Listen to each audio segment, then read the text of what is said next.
Before we dive into today's episode, I'd like to take a second to discuss the American Foundation for Suicide Prevention, who is not a sponsor of this video, but is nonetheless a powerful and important organization with plenty of education and other resources for those in need. If you are struggling, as many are during this pandemic, with your mental health, please do not wait until you are in a crisis to get help. Check out their site where you can see their mission, tools, and make a donation. Link will be in the description. The American Foundation for Suicide Prevention is not in any way associated or a sponsor of this video or this channel. Hi everyone, welcome to Jacob's Journey, where pop culture is rediscovered on a daily basis. My name's Jacob. And I'm Spencer. And this is episode 1 of a series on the channel called The Road to Zack Snyder's Justice League that will be premiering over the next few weeks. This week, we're revisiting the film Wonder Woman, released in 2017 and directed by Patty Jenkins. In the DC Extended Universe timeline, this is technically where everything begins during the First World War in 1918. So let's dive in. So, Spencer, I have been a long time fan of DC, these heroes in tights, but how did you come to discover Wonder Woman, the movie? The movie, so I loved Man of Steel when it first came out, or actually when it came out, Right. And so that kind of started my love for like the superhero movies in general. Like I didn't really care about Marvel before. I didn't care about really too much. And so when Wonder Woman dropped, I'm like, okay, cool. I really like Man of Steel. I think Patty Jenkins is a pretty cool director. Let's check it out. And lo and behold, it was pretty good. Right. I watched it a couple times when it came out, and I haven't seen it probably in a couple years until today. But yeah, it was great. I loved it. Yeah. My story's a little different with getting introduced to the DCEU specifically. My first movie was Batman v Superman, and then I watched Man of Steel, and then I watched Wonder Woman. I remember like specifically, like I had just earlier in the day watched Man of Steel, and then I rented Wonder Woman, like literally right after. Same day. Yeah, and because I was just like, I was on a roll, man. Yeah. I was like, oh my goodness, these movies are fantastic. So, yeah, I remember just sitting down renting them on I think it was like Google Play. I was bored one day during the summer and just watched it. So before we dive in any further, let's give a brief plot summary of Wonder Woman for our viewers. This was a plot summary just pulled from IMDb from a random user. But yeah, let's go. Isolated from men and the entire human race, the highly trained pacifist and magnificent Amazon warrior princess, Diana of the mystical Themyscira, leads a disciplined but peaceful and safe life in the bosom of her fierce tribe of elite fighters. However, Diana's concerned world will turn upside down when the intrepid American pilot and the first man ever to set foot on the island, Steve Trevor, reveals a horrible reality as a devastating great war threatens to consume humankind. At the height of World War I, the unlikely duo embark on a perilous mission to do battle with an all-powerful adversary in an all-out war that will end all wars. Can the extraordinary Wonder Woman defeat Ares, the merciless god of war? Alright, so that is what Wonder Woman is about, in case you haven't seen it, but if you haven't seen it, I would definitely recommend you do. So, Spencer, what are your immediate reactions to rewatching Wonder Woman? So my immediate reactions was, before I didn't realize it was so like connected to Greek mythology. I'm a huge God of War fan. Like I love those. Yeah. The early like PS2, PS3 video games. And so I loved the parallels between the Greek mythology and Wonder Woman, and how Ares is like the main villain. I thought that was like a really cool dichotomy. I guess is the right word. Yeah, I think it is, yeah. Yeah, because a lot of superhero movies, in my opinion, they kind of just have these random uh, villains that either have some really stupid ideology or whatever. But I thought this was pretty cool because, I mean, Ares didn't really need to have a reason, or I mean, he did, but it was whatever. So I liked the plot, I liked the villain, Mm. and I liked the Greek mythology stuff. Yeah. Was there anything that you didn't particularly like, or I guess when revisiting, you were kind of like, that's not quite as great as I remember it? Um, I don't think so. I think a lot of the things I felt are the same. Gotcha. Maybe the time travel, or not even the time travel, because there's no time travel in this one, but like the disconnect between her and 1918. It's kind of a funny little gimmick, but sometimes it's like, okay, that's a little Yeah. ridiculous or a little annoying. But other than that, it's still pretty good. And you're referring to the fact that the movie kind of opens the same way Captain America: The First Avenger opens, where it's like it's Exactly. Yeah. present day, and then you dive into the past, and then you come back at the very end, literally the same structure as Captain America: The First Avenger, It which is, is huh? Yeah. Yeah, exactly. yeah, it's definitely, I would say, a trope in comic book movies. Mm-hmm. One that I think, like, I don't think it totally off puts it, but it's just a little like, you know, you roll your eyes and you're like, okay, Yeah. seen this before. Exactly. Exactly. So, Yeah, even then, it's still not like a big deal yeah, yeah, for because sure. it's still what it is. What it is. Yeah. My immediate reactions to rewatching this were, I remember because I rewatched this last Thursday, I believe. Yeah. And I just I remember thinking how long the movie felt. It felt a lot longer to me when I rewatched it. Same. Which I agree yeah. with that. And like it's even though it's over 2 hours, it's 2 hours and 21 minutes, I think. It's relatively short in the overall DC extended universe. Like I think Man of Steel is the second shortest, and that's 2 hours and 22 minutes. I'm probably wrong, but I know it's somewhere around there. So it's and we know that the next one, Wonder Woman 1984, next week is 2.5 hours, like just straight up. So, um, I mean, not that that necessarily is a bad thing. It's just like, wow, these are stories that like you cannot tell, or at least have not been told yet, in a short spans of time.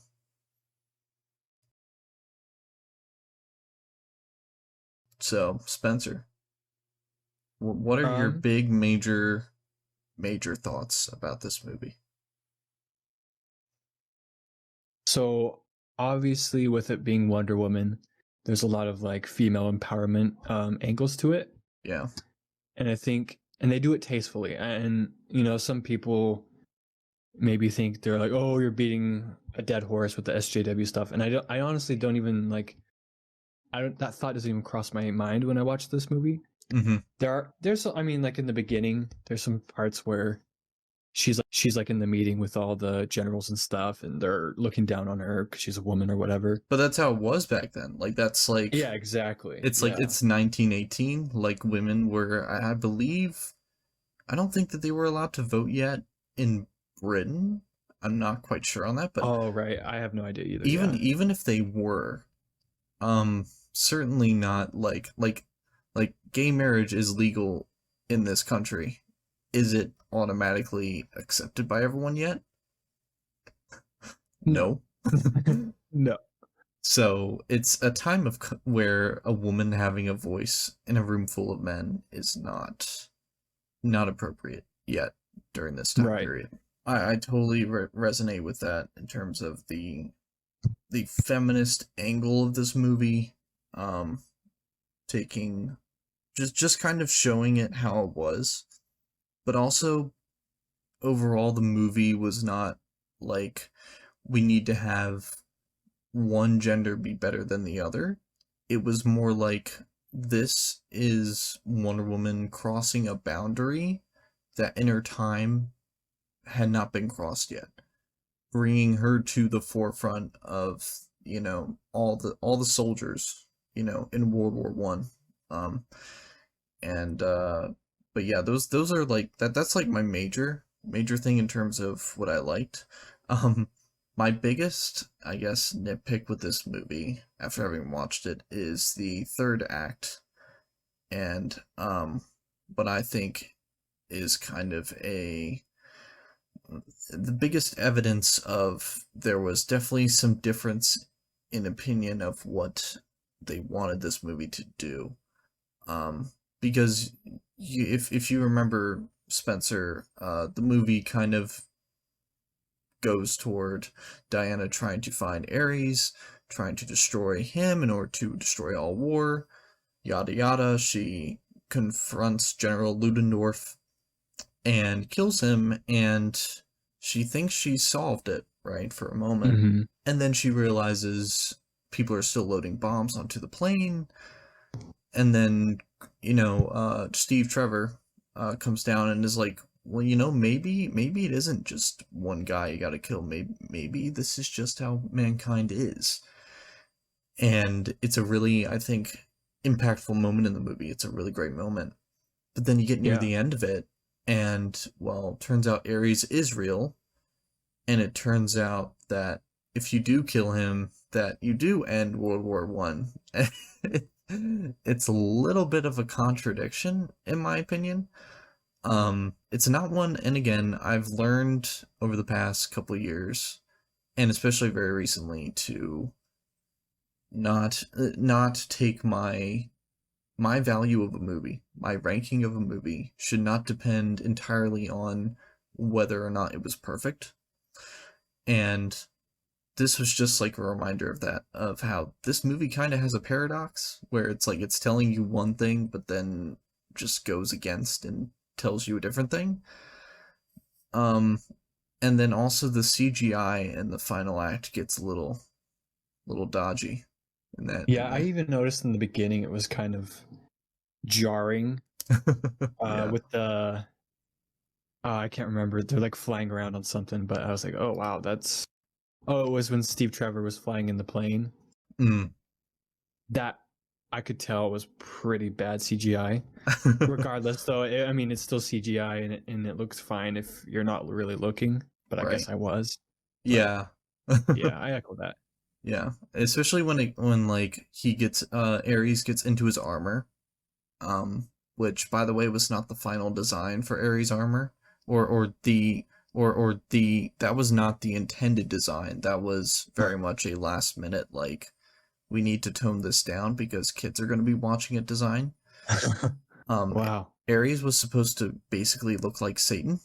I um, mean, he kind of is. Like, yeah, Ares is this big, scary guy. big scary god who tempts mankind through and tells them to make weapons such as mustard gas, which Yeah.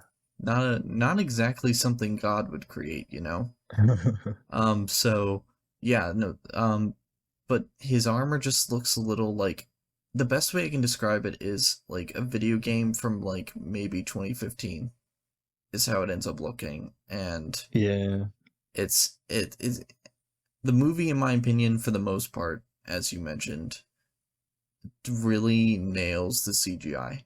Especially in a moment I'm gonna be talking about up next.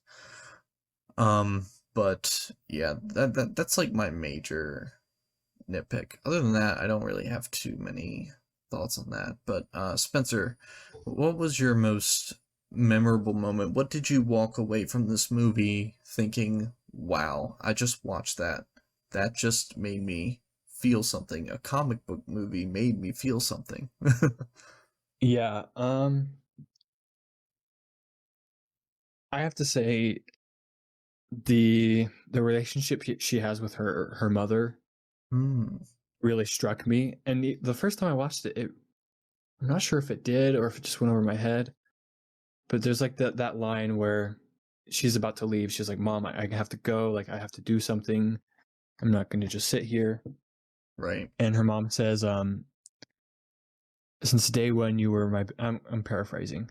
She goes like, since day one, you've been my greatest joy or my greatest love. But today you are my greatest sorrow, and like walks away. Yeah. I was like, wow, that was really cool. And just like, and that was in the beginning. So it kind of sets this whole movie up of like, Diana, she's still pretty naive. I mean, she's really naive. She's sheltered, and she's, growing as a person while also trying to like save the world, Right. save everything. And that to me is a really cool plot that a lot of comic book movies don't really rival on that same level. Yeah. No, I totally, and that hit me harder this time, for sure. But yeah, no, that is what she says, and it definitely sets the tone for the movie. I remember watching an interview with one of the story writers for this movie, and he mentioned how this was basically the Little Mermaid. How it's like It really her, is. yeah, Whoa. it's yeah, that was his like intention when writing the movie, was like, this is someone who's been sheltered their entire life, leaving a family, leaving a royal family specifically, discovering the world for herself, but also discovering the evil in it. Um, but yeah, so that one definitely stands out to me. But personally, what will always give me absolute chills up my spine whenever I watch this movie will be the No Man's Land scene. Um, when she crosses No Man's Land for the first time, and this is when Steve and the rest of the group they put together, they've just entered the trenches on the front, and they're basically trying to get to another point where they can kind of exit the trench. But Diana's like, no, there are people who are starving, people who are being enslaved, people are dying, innocent people. And so she just is like, and and I remember these words every time when I think about this moment. Steve says, we did not come here to save everybody. This is not what we came here to do. And she says, well, it's what I'm going to do. And Dang. she has something covering her armor. She takes it off, grabs her shield, grabs her sword, and she just steps out. And the way that the score is just, it's pumping, and the slow motion is beautiful, and it is her against the whole world in that moment. No one else. She is taking down Yeah. the entire, quote unquote, the entire German army, right? It's just this front. But in that moment, you see a hero. What I would say is the archetypal version of a hero. When no one else is going to do something, they step up and they do it.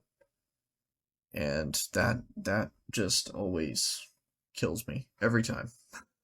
Powerful. That's a powerful message too. Yeah, absolutely. That's awesome. Absolutely. So Spencer, what are your final thoughts on this movie? How do you think you'll look back on this after we finish this marathon? What would you rate it if you could give it a rating? Personally, I honestly think it might be one of the best of our list so far. Maybe the best. I don't know. I don't know what it is about. It's just they really let the characters feel like characters, and they have room to grow. Gal Gadot's performance is just really good. Her character's really good. Even Steve Trevor's character and their kind of like blossoming romance and whatnot. Yeah. And like you said, that moment where the pretty much the climax, is just so memorable, and the messages it has and the undertones, it's really good. Yeah. So I would put it quite up there. Maybe like a 8.5, 9 out of 10. Ooh, yeah. I was gonna say Really 8 like out of 10. Yeah, for sure. It's up there. Yeah. So that's what we thought about Wonder Woman. Join us next week as we journey into the madness of the 1980s with Wonder Woman in 1984. And make sure to subscribe to Jacob's Journey and hit the notification bell for more fun discussions, debates, theories, and more about today's biggest movies. Thanks for watching.